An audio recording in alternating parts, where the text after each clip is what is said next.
IIT Delhi नया जंतर मंतर बना हुआ है। 22 अगस्त 2026 शनिवार सुबह करीब 8 बजे 31 साल के एमएससी फिजिक्स के छात्र ऋषिकेश कुमार मेन गेट से आईआईटी दिल्ली कैंपस में दाखिल हुए। लेक्चर हॉल कॉम्प्लेक्स पहुंचे, लिफ्ट से छठी मंजिल पर गए और पुलिस के मुताबिक वहां से उन्होंने कथित तौर पर छलांग लगा दी। घटना की सूचना आईआईटी के चीफ सिक्योरिटी ऑफिसर ने पुलिस को दी थी और उसी शाम दिल्ली पुलिस ने अपनी जान देने के लिए उकसाने की धारा में अज्ञात में एक एफआईआर भी दर्ज कर ली थी। यह एफआईआर दिल्ली पुलिस ने सुप्रीम कोर्ट की बनाई एक नेशनल टास्क फोर्स के निर्देशों पर दर्ज की, जो मार्च 2025 में कई छात्र परिवारों की याचिकाओं पर उच्च शिक्षा संस्थानों में बढ़ती मेंटल हेल्थ समस्याओं और छात्र आत्महत्याओं को रोकने के लिए बनाई गई थी। ये आईआईटी दिल्ली में इस साल की दूसरी ऐसी घटना है जब किसी छात्र ने अपनी जान ले ली। इससे पहले मार्च 2026 में 19 साल के बीटेक छात्र हर्षित स्वामी अपने कैंपस अपार्टमेंट में कथित रूप से पंखे से लटके मिले थे। अब आईआईटी दिल्ली में छात्रों ने बड़े स्तर पर प्रोटेस्ट करना शुरू कर दिया है।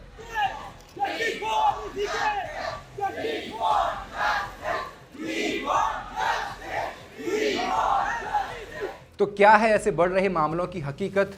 कौन है इसका जिम्मेदार? ऋषिकेश की कहानी क्या है? क्यों उन्होंने ऐसा कदम उठाया? और अब तक इस केस में क्या क्या कुछ नया हुआ है, जानेंगे फैक्ट्स एंड फिगर्स के इस एपिसोड में। नमस्कार, मैं हेमंत और आप मॉलिटिक्स देख रहे हैं। अल जजीरा की एक हालिया इन्वेस्टिगेशन के मुताबिक 2021 से अब तक देश भर के आईआईटीज में कम से कम 65 छात्र अपनी जान ले चुके हैं और पिछले 2 दशकों में यानी 20 सालों में ये आंकड़ा 160 तक पहुंच चुका है। इनमें से 69 मामले सिर्फ पिछले 5 सालों के हैं। शिक्षा मंत्रालय ने 2026 में राज्यसभा को बताया था कि 2018 से 23 के बीच अकेले आईआईटीज में 33 छात्रों ने जान दी। आईआईटी दिल्ली के छात्रों का दावा है कि ऋषिकेश का मामला आईआईटी दिल्ली में 2023 के बाद से 8वां मामला है, जबकि 2023-24 के दौर में हुई 5 मौतों के बाद ही एक 12 सदस्यीय कमेटी बनाई जा चुकी थी, जिसकी अगुवाई निमहैंस के पूर्व डीन प्रोफेसर संतोष कुमार चतुर्वेदी ने की थी। और अगस्त 2024 में आई उस रिपोर्ट में टॉक्सिक कंपटीशन, कोचिंग के बाद का बर्नआउट, जाति लैंगिक भेदभाव और सिर्फ ग्रेड्स पर जोर देने वाली संस्कृति को मुख्य वजह बताया गया था। लेकिन कमेटी सिर्फ बनाए जाने के लिए बनाई जाती है इस देश में, उन्हें अमल में नहीं लाया जाता कभी। ऋषिकेश का सफर अब जान लेते हैं।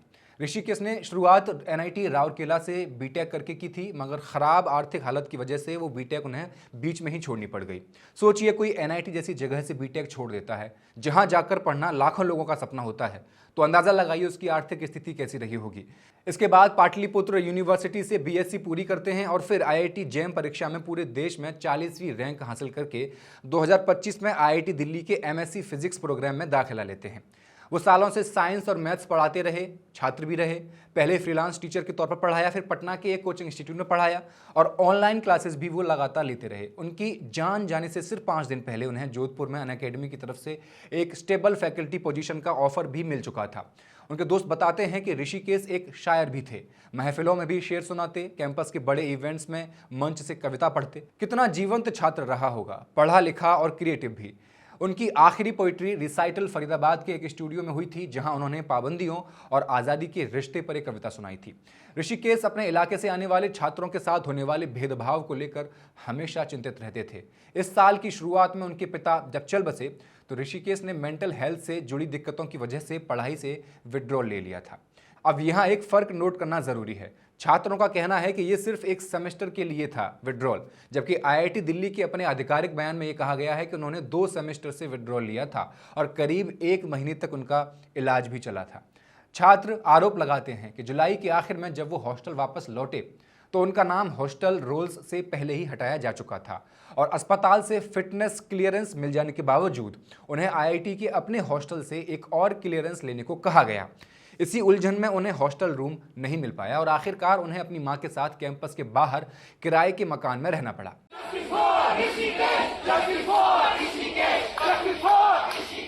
His father had died. He was an MSc student. MSc students do not get housing allowances. He was grieving. He was going through grief and he was thrown out mercilessly. डॉक्टरों की सलाह पर उनकी मां आशा पोद्दार पिछले 1 महीने से साउथ दिल्ली के कटवारिया सराय में उनके साथ रह रही थीं। 21 अगस्त 2026 की रात यानी मौत से 1 रात पहले ऋषिकेश ने अपना सिर दोनों हाथों में पकड़ लिया और रोते हुए कहा, मां, मेरे कारण तुमको टॉर्चर झेलना पड़ रहा है, मुझे और नहीं जीना है। मां ने उन्हें भरोसा दिलाया, मां तो मां है, कहा कि वो अस्पताल जाएंगे, इलाज जारी रहेगा और अगले ही दिन उनकी मौत हो गई। उनके बड़े भाई हैं अभिषेक कुमार, वो बताते हैं कि साल की शुरुआत में सोशल वेलफेयर डीन ने कथित तौर पर उनकी मां से ये कह दिया था कि ऋषिकेश जैसे बच्चों को आईआईटी में रखने का कोई प्रावधान नहीं है। बिहार से अकेली आई उनकी बुजुर्ग मां को महज एक कमरा दिलाने के लिए director Rangan Banerjee, social welfare dean Sridevi Upadhyay, physics department के हेड और कई और दफ्तरों के बीच दौड़ाया गया। कई दिनों की गुहार के बाद उन्होंने गेस्ट हाउस या फैमिली क्वार्टर की सुविधा मांगी ताकि बेटे के साथ रह सकें, लेकिन वो भी ठुकरा दी गई।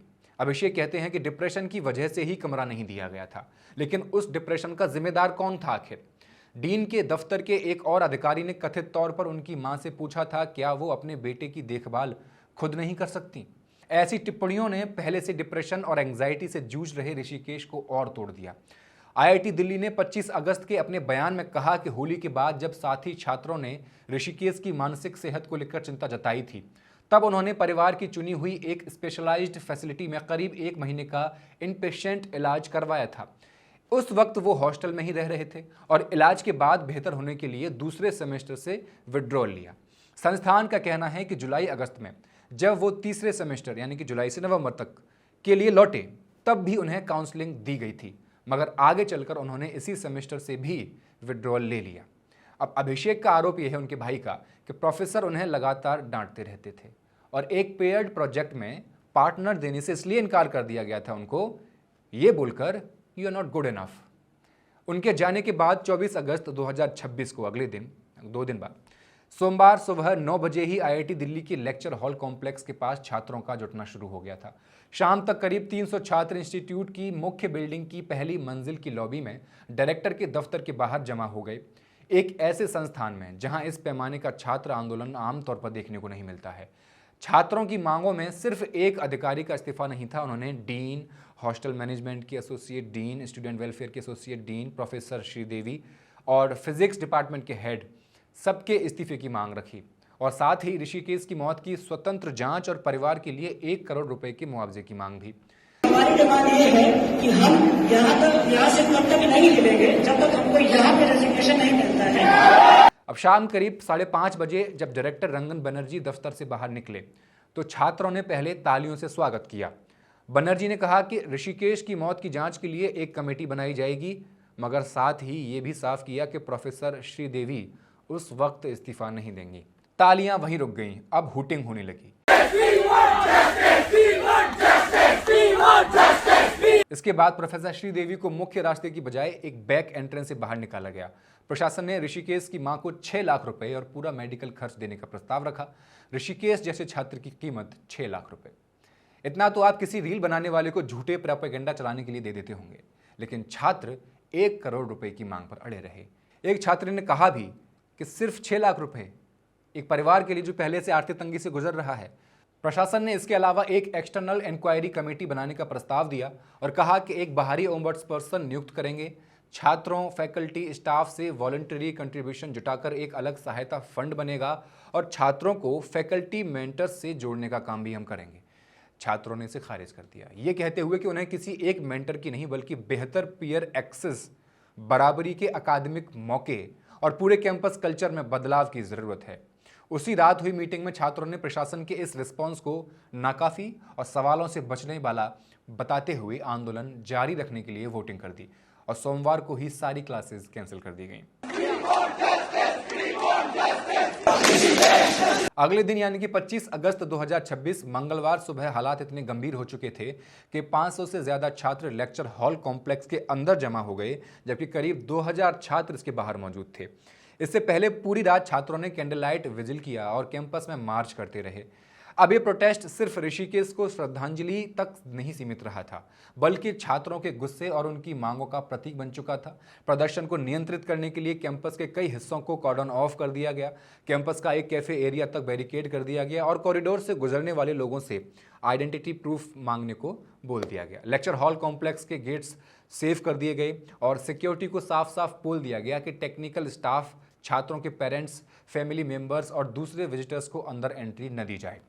दोपहर के बाद प्रदर्शन का केंद्र लेक्चर हॉल कॉम्प्लेक्स से शिफ्ट होकर के इंस्टीट्यूट की मेन बिल्डिंग तक पहुंचा दिया गया, जहां से टॉप एडमिनिस्ट्रेशन काम करता है। अब ये विरोध प्रदर्शन अपने चौथे दिन में भी पहुंच गया है और छात्रों ने सुबह 8:30 बजे लेक्चर हॉल कॉम्प्लेक्स के सामने फिर मीटिंग करने का ऐलान कर दिया है। तो अब ये सब कुछ साफ है कि रात तक भी आंदोलन थमने वाला नहीं है और ये लगातार चलता रहेगा जब तक मांगें पूरी नहीं होती हैं। इसी दौरान आईआईटी दिल्ली ने 5 सदस्यीय एक्सटर्नल इंक्वायरी कमेटी बना दी। उत्तराखंड के पूर्व डीजीपी और खुद आईआईटी दिल्ली के पूर्व छात्र अशोक कुमार, एम्स दिल्ली के साइकियाट्री डिपार्टमेंट के head professor Pratap Sharma, 2 student representatives और खुद इंस्टीट्यूट के रजिस्ट्रार जो कमेटी के सेक्रेटरी कन्वीनर भी होंगे, इसमें शामिल हैं।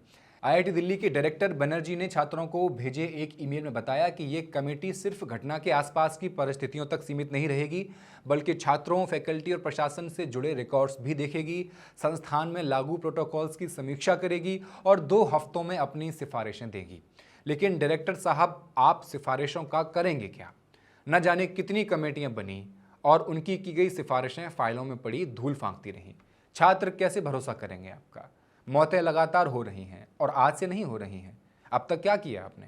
छात्रों ने इसी कमेटी की संरचना पर कहा कि अशोक कुमार पहले छात्र प्रदर्शनों को रेडिकलाइजेशन से जोड़कर टिप्पणी कर चुके हैं। छात्रों की मांग है कि इस जांच की अध्यक्षता किसी रिटायर्ड सुप्रीम कोर्ट या हाई कोर्ट जज को करनी चाहिए ताकि जांच पर कोई सवाल ना उठे, क्योंकि असली सवाल अब सिर्फ ये नहीं कि जांच होगी या नहीं, बल्कि ये है कि जिस कमेटी पर छात्रों को भरोसा ही नहीं, उसकी रिपोर्ट को वो कितना क्रेडिबल मानेंगे।